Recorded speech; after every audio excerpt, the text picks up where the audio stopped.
Vamos a continuar, es la tercer día ya de este ciclo de conferencias y talleres. Le agradecemos una vez más la presencia de María Mercedes, la segunda vez que la tenemos acá en la carrera, siempre contribuyendo con toda su experiencia.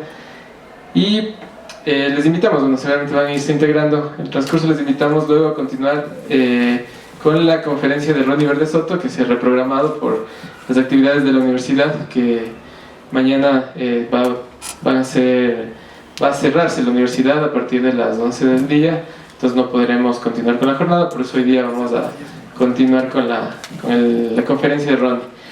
Así que le damos la bienvenida, le agradecemos a María Mercedes y le dejamos la palabra. Gracias.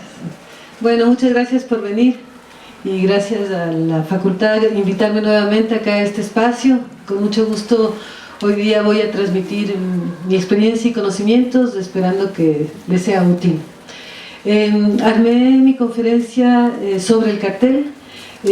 Voy a tratar de explicar cuál es mi método para realizar un cartel y vamos a hablar sobre todo sobre el cartel. Primero pensé que podía presentarles un texto que produje para la Bienal Internacional del Cartel en México en el 2012, que a uno le piden siempre, entonces es como la introducción.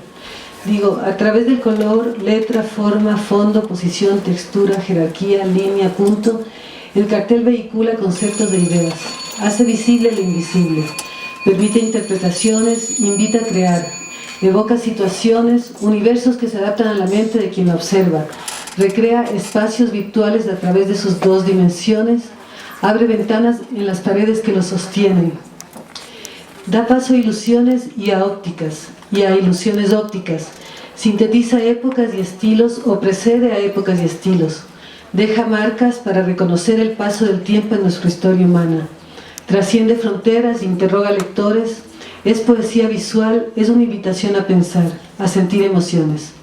El cartel es una herramienta de poder. Lo usan los políticos para mover masas, lo usa la religión para conquistar almas, lo usa la publicidad para inventar mundos ideales. El cartel es cultura, lo usan las artes y la ciencia para cultivar espíritus. El cartel es la voz del pueblo que lo usa para protestar.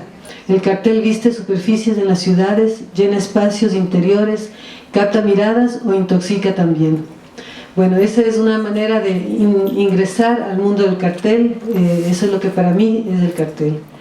Quise primero, para empaparnos y meternos en el mundo del cartel, presentar imágenes de carteles históricos, pero sobre todo para ver las diferentes funciones que tienen en la vida social. En este caso, por ejemplo, dice, si hablas, tu camarada puede ser asesinado. Es un cartel para la guerra, la Primera Guerra Mundial, para advertir del silencio que hay que guardar en trincheras, ¿no? Siempre usando simbolismos, como ven ahí. Esto es para la protección en el trabajo. Este es un cartel social. Dice, fumar puede es ser, como dice, fumar es ser esclavo del tabaco. Este también un cartel político, esto se veía en La Habana, en Cuba, en vallas gigantescas. Como decía, también el pueblo puede utilizar el cartel para la protesta, cuando le dejan. Este es un cartel publicitario, haciendo uso del erotismo. Un cartel contra la extrema derecha francesa. Otra vez un cartel político, creo que todos conocimos este cartel en la época. En 1930, como dice ahí, un cartel pro-nazi. Entonces, la gráfica, no solo los carteles, sino la gráfica en general, jugó un papel importantísimo para que lleguen al poder ellos. Un cartel contra los nazis, contra el nazismo en Dinamarca. Un cartel de cultura, escogí este de Henryk Tomaszewski, el gran maestro polonés, porque para que vean los estudiantes la posibilidad también de hacer carteles tan desdibujados, si quieren, con una tipografía hecha a la mano, con mucho estilo personal, pero que no se crean que Tomaszewski hizo esto y que no sabe hacer nada más. Tomaszewski es un gran pintor, fue un gran pintor, un gran ilustrador. Antes de hacer esto sabe hacer hiperrealismo y todo lo que se le ocurra. Este es más contemporáneo, de Alain Le Kernec, francés. Es un cartel también de protesta. Dice: atención, al principio Hitler nos hacía reír. También el mismo Alain Le Kernec, en el 91, un cartel antipublicidad, dice: la publicidad mata, y utilizó un San Francisco de Asís. San Francisco. San Sebastián. San Sebastián, exacto. Ahora, estos dos últimos carteles que les presento acá son para mostrar cómo el cartel se desdibuja en la época contemporánea gracias a las nuevas tecnologías, y me pareció pertinente poner un texto de Zaccaria, que es autor de un libro que se llama L'Affiche, el afiche, donde analiza el cartel a través de todas las épocas, y dice Diego Zaccaria, dice: la imagen numérica ha modificado profundamente el oficio de grafista, autorizando una infinidad de variaciones sobre un mismo tema, una misma imagen y un mismo texto. La destrucción de la letra, el poner en cuestión los principios de legibilidad, son la expresión de una sociedad desestructurada, que se priva de la poesía, del humor, de la rugosidad. Las imágenes producidas sobre una superficie brillante no tienen interés. Consumidas en el instante, no provocan ninguna emoción, no mantienen ningún ardor en nosotros, solo son vanidad. Bueno, es una crítica fuerte a la imagen contemporánea en lo que es el cartel, que efectivamente hay mucho cartel que ha perdido la legibilidad.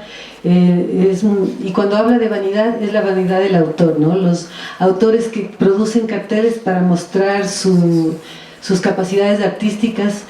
Entre el cartel y el arte hay una línea, un límite muy fino, que es muy difícil de lograr saber hasta dónde llegar y dónde quedarse.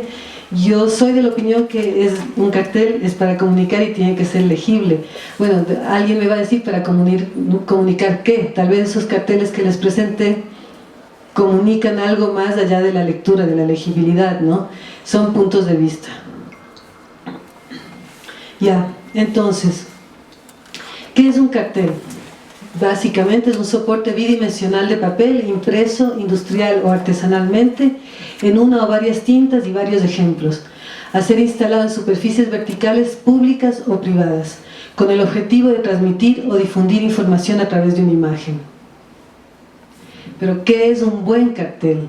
Como tenían al inicio de la conferencia la primera imagen, digo, esta es una frase mía, yo digo: es una buena idea bien representada. Entonces el cartel cuenta la idea, pero luego, si no se logra representar correctamente, de nada sirve la buena idea. Entonces, una buena idea corresponde a su contexto, es pertinente y es innovadora, tiene que ser nueva. Y bien representada significa que usa el lenguaje apropiado a su público, se inscribe en una realidad cultural, jerarquiza los elementos visuales, se inscribe en la realidad material, es decir, el sistema de impresión y los tiempos de producción. Me inventé este pequeño organigrama para poder hablar sobre cómo funciona en mi experiencia la producción, la concepción y producción de un cartel. Entonces, hay que saber, primero que nada hay que saber cuál es el mensaje que queremos transmitir. Generalmente hay un comanditario, un pedido de quien nos dice qué quiere decir, qué quiere que digamos a través del cartel. Entonces tenemos que saber quién es el público objetivo al que va a llegar ese cartel, dónde, es decir, el contexto cultural, y cuándo, en qué contexto histórico. Una vez que sabemos de esas tres preguntas, tenemos que recuperar toda la información posible para estar empapados del tema que vamos a comunicar. ¿Cómo se recupera esa información? A través de lo que ya sabemos, a través de la observación, la investigación, y ya vamos a hablar un poco más en detalle sobre eso. Luego, tenemos que tener clarísimo cuál es el soporte en el que vamos a comunicar, es decir, el papel, el tamaño del papel, cómo va a ser impreso, dónde va a ser colocado. Luego, una vez que ya hemos acaparado toda la información necesaria, vamos a tener una idea o varias ideas de qué es lo que queremos comunicar, de qué manera queremos comunicar.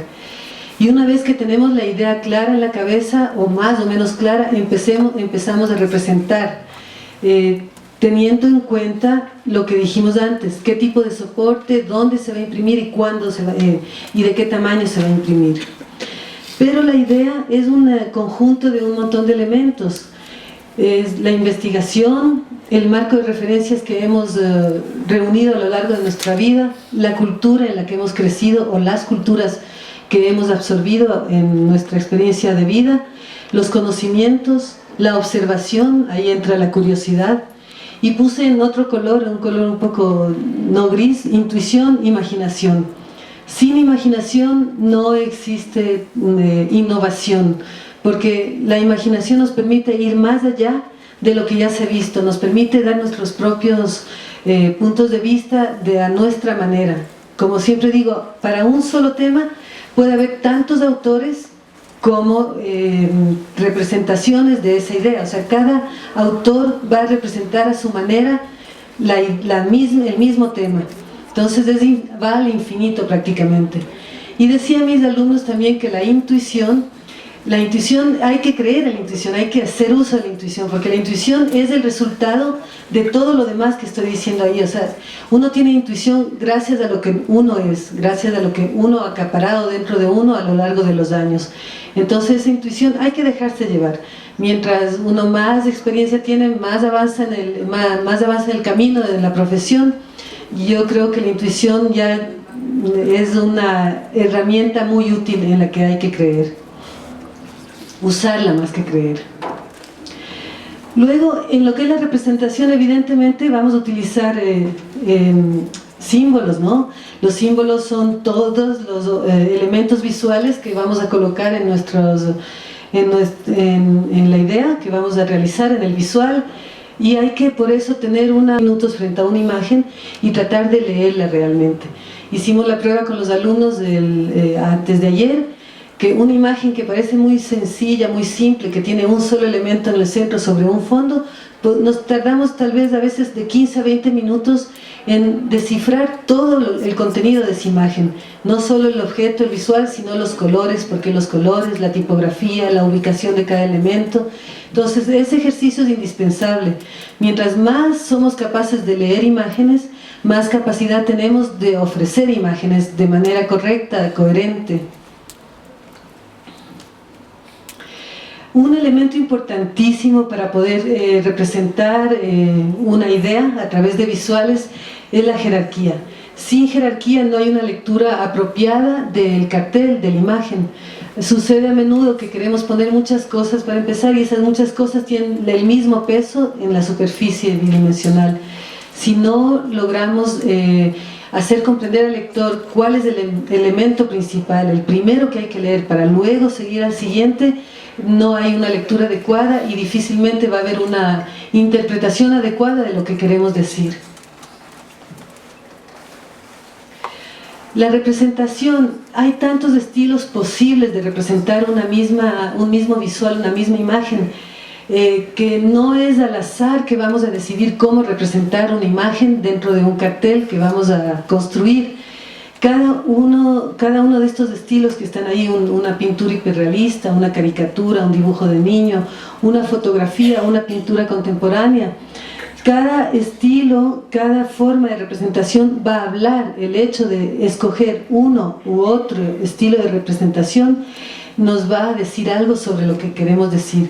Una buena idea puede morir si no escogemos bien el estilo representativo que queremos, que va a transmitir la idea que queremos transmitir. Ya, entonces, voy a explicar un poco como el proceso que sigo siempre cuando doy talleres a los estudiantes que quieren practicar la concepción y producción de carteles. Yo tengo un método que ya llevo años trabajando en él y que me ha funcionado tanto para mi propia producción como para cuando trabajo con los estudiantes. No creo que exista un método único, ese es en el que yo me siento cómoda, y espero que los que aprenden conmigo se sientan cómodos también. Pero de todas formas hay algo que considerar realmente y que cualquier método que se elija tiene que tener en cuenta.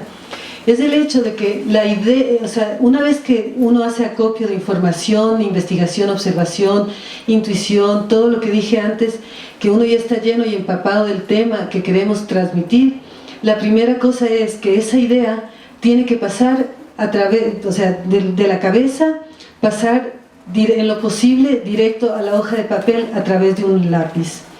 De la manera más elemental posible, sin ningún artificio.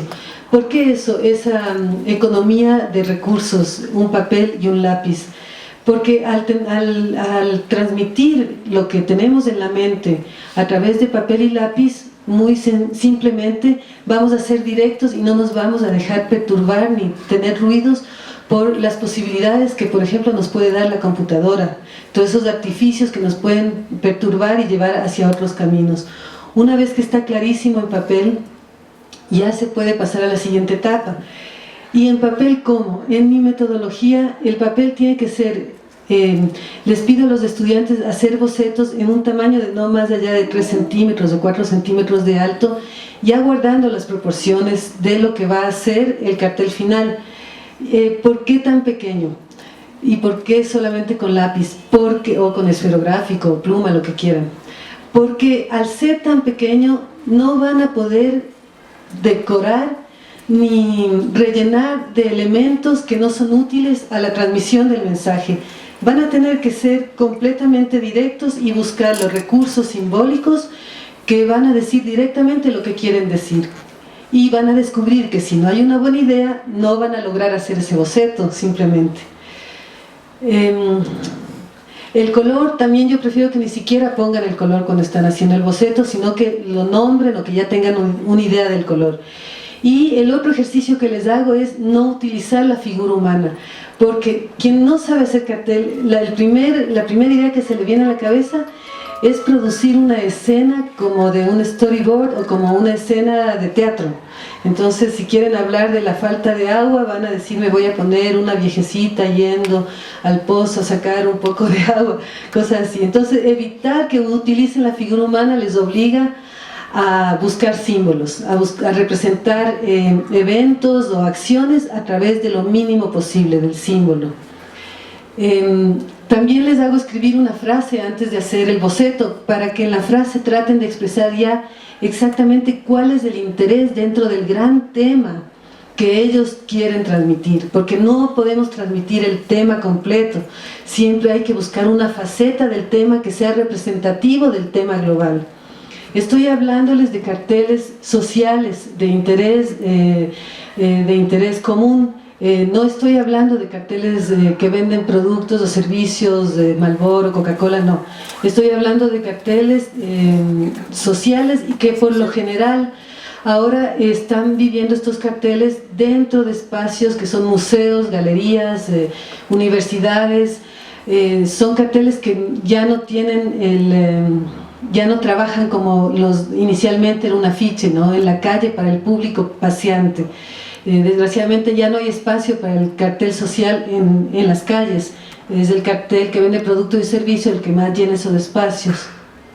Entonces le estoy hablando de otra forma de cartel. Es este cartel que yo al principio me negaba y no quería participar porque decía no es el objetivo del cartel, estar encerrado en un espacio público o privado pero interior. Pero en efecto funciona porque en estos espacios, de estas muestras itinerantes sobre un tema específico, las universidades o las academias que invitan a participar en esto, invitan a mucho público, desde escuelas, universitarios y público común y corriente, a pasar a visualizar esos mensajes visuales que proponemos, ¿no?, al público. Entonces, hice unos ejemplos de cómo yo trabajo, algunos carteles, cómo he trabajado. Este no es precisamente un cartel, pero que iba a funcionar como cartel también, no llegó a su fin. Era la portada de un libro de historias del retorno, como dice ahí. Entonces, este era el boceto para terminar en algo así, pero ya tenía claro acá lo que quería escribir al revés. Luego la composición se modificó un poco, luego encontré las texturas, pero el inicio era eso. Este es otro cartel sobre el SIDA, fue una invitación Entonces los bocetos van y vienen una vez que la idea está, hasta que al fin el resultado final fue este. Siempre eliminando lo más posible.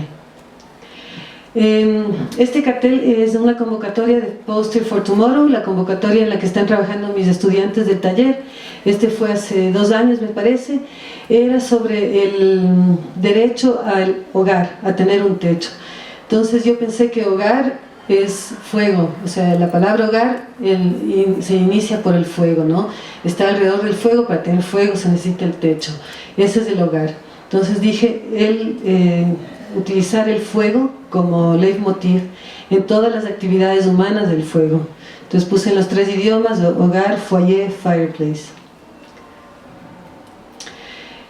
Este es un cartel nuevísimo que todavía no está publicado, es un boceto de un cartel. Es para conmemorar, recordar la terrible historia de la bomba atómica, Hiroshima y Nagasaki. Nos hicieron una invitación de la Universidad de Massachusetts, de Estados Unidos, para que hagamos algo sobre eso.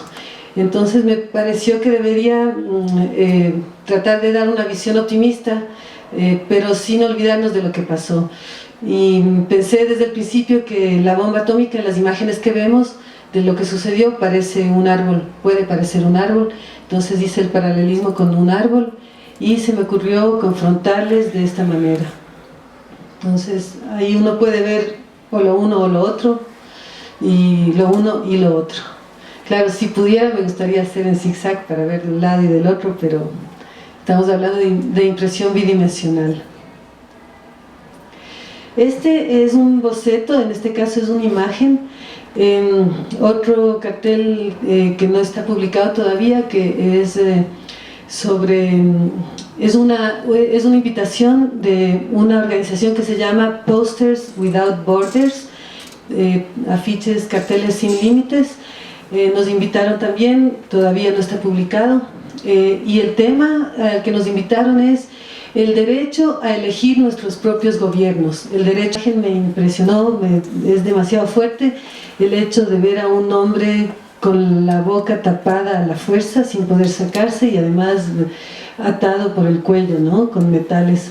Entonces era impedirle hablar, impedirle reaccionar frente a las injusticias, a todo. Y por otro lado dije, lo contrario a eso es esto, ¿no? El silencio obligado por un lado, y por otro lado alzar la voz y ampliar la voz para decir: yo quiero esto, quiero que me gobiernen, la persona que me gobierne sea esta, y quiero decir lo que quiero como ciudadano. Entonces dije, voy a hacer otra vez, hago el mismo juego que el afiche precedente, voy a intervenir las 2 imágenes, y el resultado fue este, ¿no? Entonces puse años para que haya una referencia histórica de lo que fue y de lo que queremos que sea, de lo que es, y en algunos casos, en algunos países, y que queremos que siga siendo en la época contemporánea.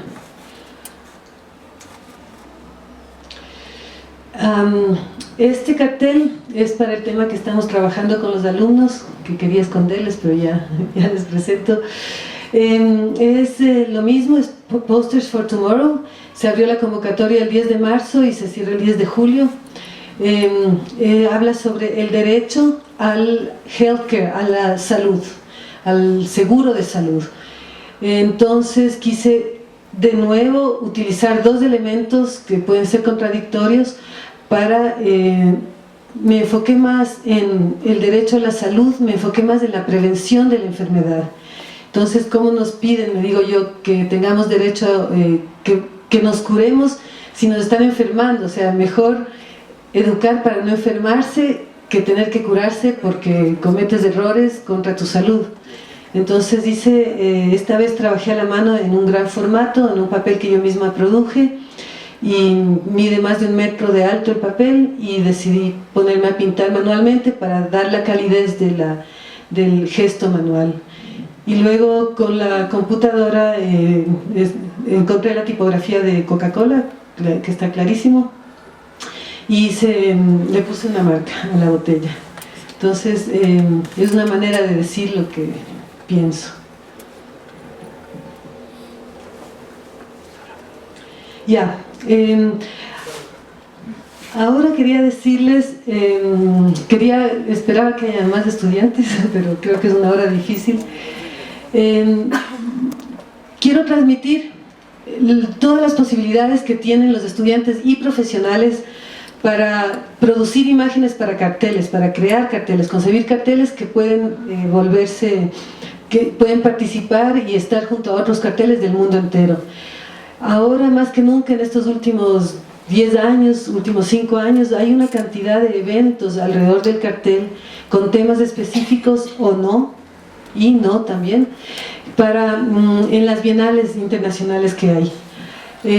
Hay varias bienales, la más reciente en América Latina es la de Bolivia, que ya empezó hace algunos años, pero que ha tomado una fuerza inaudita. En Latinoamérica había la de México, que ha sido muy importante desde hace 25 años. Ha reunido desde hace 25 años a los grafistas más importantes del mundo entero. Siempre digo, incluso de Asia vienen, de todas partes. Y estoy siempre motivando a los estudiantes para que participen. Si no pueden viajar, al menos que participen enviando sus trabajos, trabajando para los temas que piden las bienales y enviando sus trabajos para que puedan estar junto con otros y que puedan avanzar, porque una vez que envíen sus trabajos también van a tener curiosidad por ver lo que los otros estudiantes hicieron, los otros profesionales, y eso te agranda la mente, ¿no? Entonces se me ocurrió poner unas fotografías de las diferentes bienales que hay. Voy a pasar una por una, las que son más importantes. Hay la Golden Bee de Rusia, en San Petersburgo, acaba de pasar esa bienal. Participamos y fuimos seleccionados algunos ecuatorianos, no sé cuántos, creo que 5 ecuatorianos fuimos seleccionados. ¿Cómo sucede? En general envían como entre 3.000 y 5.000 carteles del mundo entero. Y de esa cantidad se hace una preselección y quedan, en general, dejan 300 carteles. Y de esos 300 hay varios premios. Pero los 300 ya pasan a ser parte de un catálogo que todo el mundo que participó puede adquirirlo. Y los que participamos y somos seleccionados generalmente nos envían los catálogos. Entonces, esta es la Golden Bee en Rusia. Sueño con ir algún día ahí. Pasó, en el 2014 fue.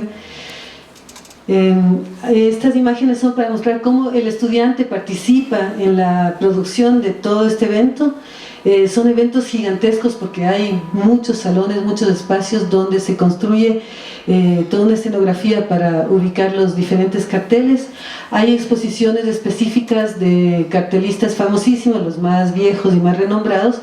Entonces hay salones enteros solo para un autor, como también hay, cada espacio está dedicado a los diferentes temas. En general hay 4 categorías, la última, A, B, C, D. La D es la categoría en la que uno puede producir para enviar a un tema específico. A, B, C, D son, creo que publicitario, cultural y no recuerdo el tercero, pero son carteles que uno produjo durante los 2 años pasados y que funcionaron, o sea, que fueron publicados. Esto sigue siendo, bueno, para que vean en el momento del evento, que dura en general una semana, la cantidad de gente que acude, y va gente del mundo entero porque es un evento gráfico muy rico, que enriquece al individuo. Él es Serge Serov, que es el director de esta bienal, un tipo completamente asequible. Ya. Ahora, la BCB de Bolivia, cuya directora es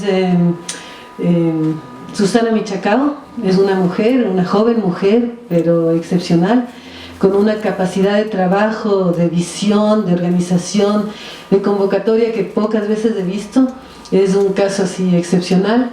En la última, ahora ya mismo se cierran las convocatorias de esta nueva bienal. En la última, hace 2 años, fui invitada como jurado y ahí estamos, el jurado que fue de todos los países.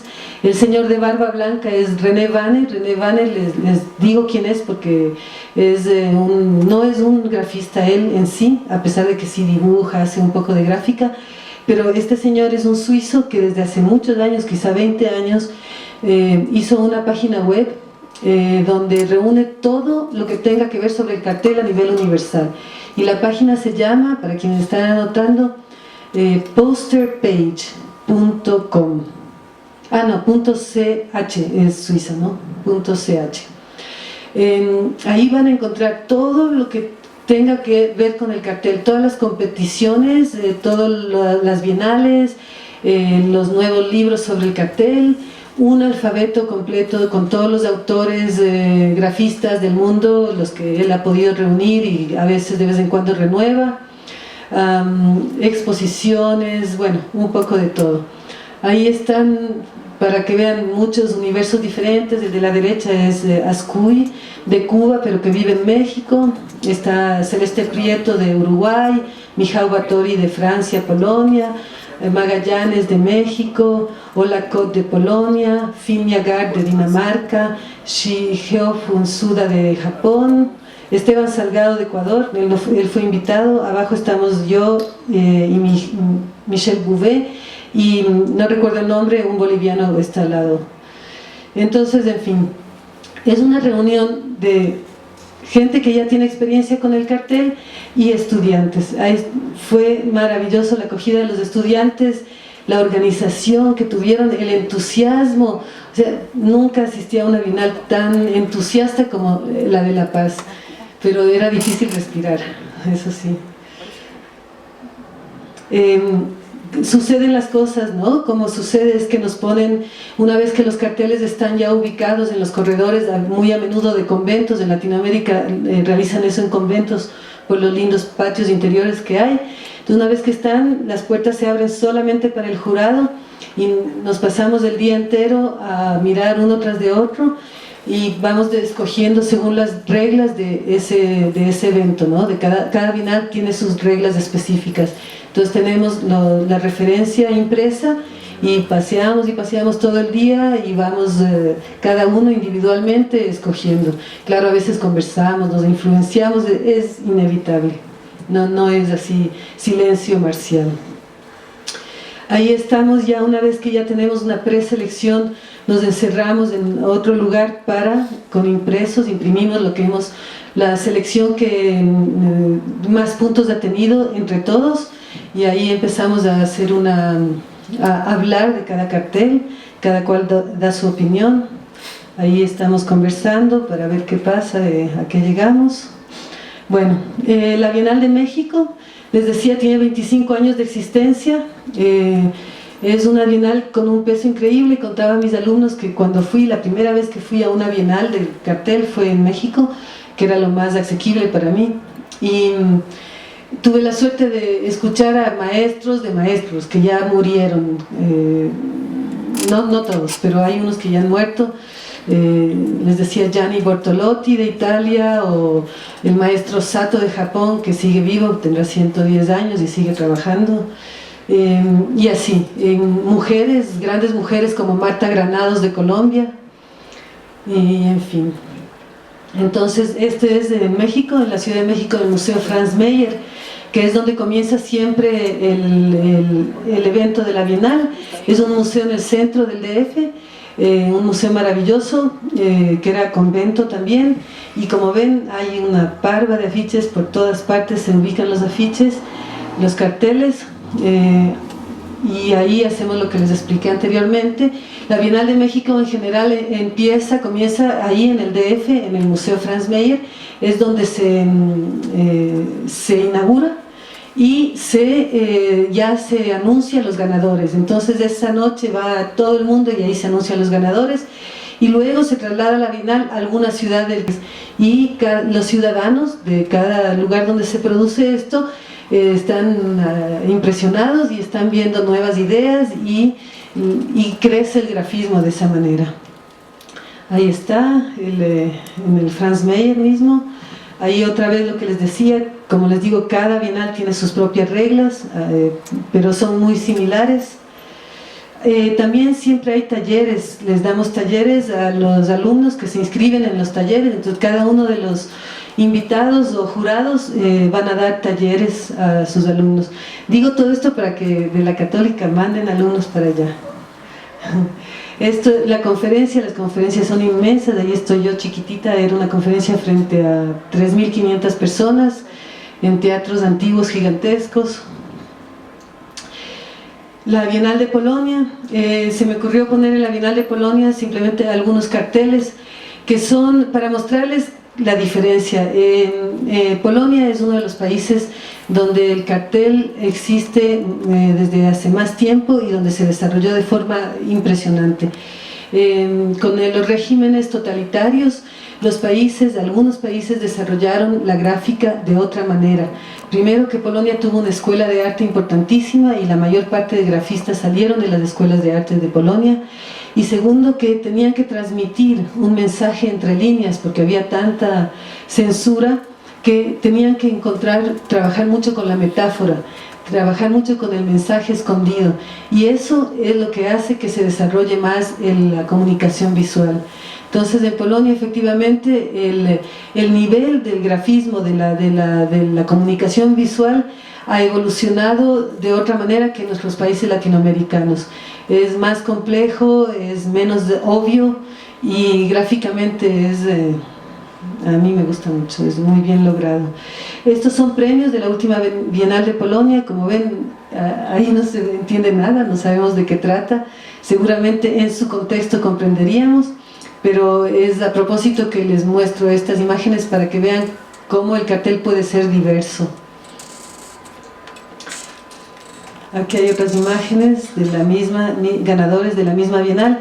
Este cartel de la derecha es de un chino y creo que para mí es uno de los mejores que últimamente he visto. Es tan fácil de percatarse de lo que está hablando, ¿no?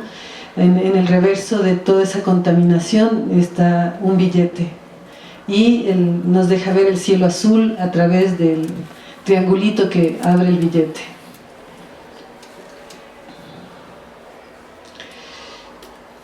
Este es la Bienal de Lahti en Finlandia, también una bienal antigua, también he tenido la oportunidad de estar allá. Convoca bastante gente interesante, grafistas de todo el mundo como las otras. Es una ciudad no tan grande, no es la capital, no es en Helsinki sino en Lahti, porque ahí hay un museo importante y hay muchos grafistas, algunos que han desarrollado todo lo que es la comunicación visual en Finlandia. Entonces aquí tuvo la gentileza Kari Pipo, le pedí que tome unas fotografías y me enviaron la fotografía de él tomando fotografías porque el cartel con el seno al lado de la flecha fue el ganador en un evento que organizaron allá la Universidad de Aalto en Finlandia. Organizó con 10 universidades de 10 países diferentes del mundo un evento de carteles realizados por estudiantes. El tema era como la UNICEF hizo de capital ese año, de capital para su campaña contra la mortalidad infantil, hizo la capital Finlandia, Helsinki. Entonces me convocaron a mí para que yo organice en Ecuador, escoja 10 carteles para enviar a este evento. En total eran 100. Entonces se me ocurrió que la única manera de escoger los 10 mejores carteles era primero convocar a todo el país. Entonces hice una convocatoria nacional para que todas las escuelas de diseño, facultades los alumnos envíen sus carteles. Seleccioné los 10 que yo consideraba debían ser los mejores y les invitamos, gracias al ITAE que becó a estos 10 invitados a la factoría, que les voy a explicar lo que es. La factoría es un lugar, es un centro de diseño y que fundamos mi socio y yo hace 4 años en la parte sur de la costa ecuatoriana, cerca de Manglar Alto. Ahí lo que hacemos es desarrollar lo que es el diseño contemporáneo con los saberes ancestrales de los artesanos de esa zona que trabajan la tagua, la paja toquilla, las maderas, la caña guadúa. Entonces convocamos estudiantes, convocamos artesanos y mezclamos ambos saberes, ¿no? Diseño arquitectónico, diseño gráfico, diseño de objetos, hay también artistas que vienen a producir sus obras allá porque tenemos la maquinaria y los asistentes necesarios para que produzcan. Y en este caso el taller se dio allá, este taller con los 10 estudiantes, tres, ¿no? Javier de acá de la Católica fueron seleccionados y fueron para allá. Ahí está el taller, que es el espacio central de la factoría, ahí es donde se trabaja, hay un espacio para 12 personas, tanto para hospedarles como para trabajar. Ahí están los alumnos, yo dirigiendo el taller. En esa casa que ven ahí es donde se hospedan, no todos, porque ahí hay para 9 personas y hay otras cabañitas donde se recibe al resto. Este es el sitio de la factoría, el sitio internet, si les interesa pueden ir a ver la información ahí. Y este es el blog donde vamos publicando todos los eventos que se realizan en la factoría. En ese caso, ahí están un par de carteles de los que fueron enviados a Finlandia, que fueron impresos, como vieron en la foto con Kari Pipo, fueron impresos para ser publicados en las calles en Finlandia. El de la izquierda es de Gabriela Serrano y es bien interesante, lástima no lo puse en grande, pero ella dividió diagonalmente en dos la superficie, para en la superficie inferior poner un niñito en un cartón, de cartón como en la plaza se ve, ¿no? Los niñitos mocosos, pobres, ahí en medio de las verduras, en un cartoncito como para que tengan su espacio, y arriba un niñito en un cartón lindo, diseñado, un niño feliz. Y cayó perfecto porque en Finlandia, cuando las madres dan a luz, el gobierno les obsequia un cartón súper diseñado con todo lo necesario para el año entero de vida del bebé, para verano y para invierno, para todas las estaciones. Entonces fue muy inteligente de parte de Gabriela encontrar esto, ¿no? Cómo el cartón se utiliza acá, es la pobreza absoluta, y allá en cambio es más bien el buen vivir, ¿no?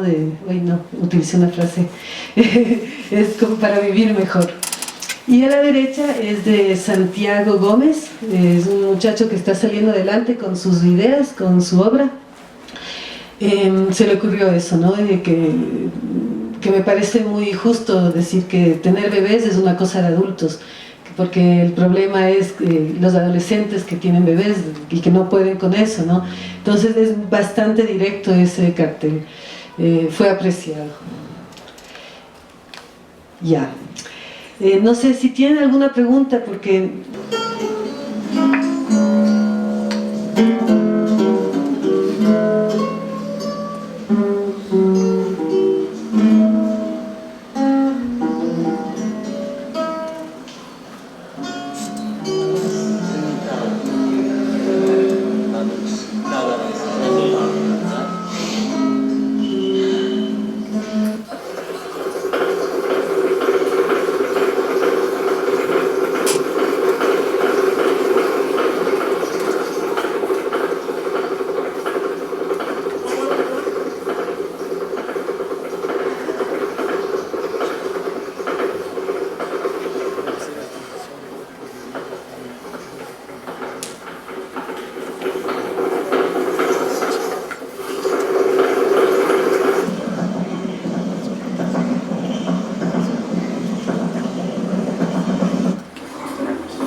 Historias